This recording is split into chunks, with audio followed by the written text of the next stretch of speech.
Today we're just putting in a early warning device in the patient for the first time to allow us to offer our patients a cutting edge potential for showing up at a hospital before the major event, or at least at the beginning of it, to save their heart muscle.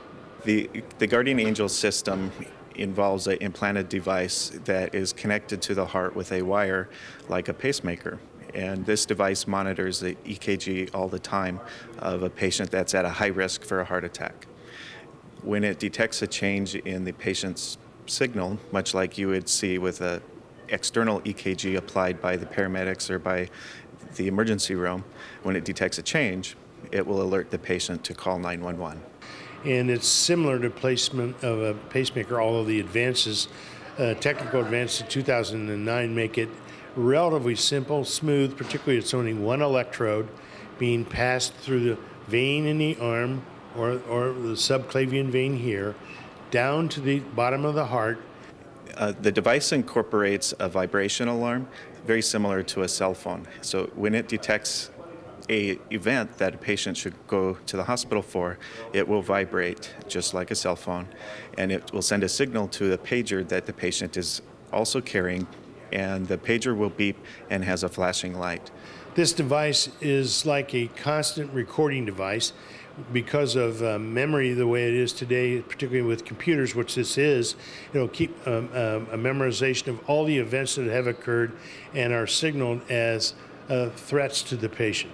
It can be downloaded anytime, and it has information from the recent past that may show that multiple episodes have occurred, almost triggering an alarm, which would be more valuable than anything you could ever possibly get from a history of, particularly if patients don't have pain. Long Beach Memorial Medical Center and Memorial Heart and Vascular Institute's been blessed over the years to be part of a lot of cutting-edge technology, particularly in the area of devices.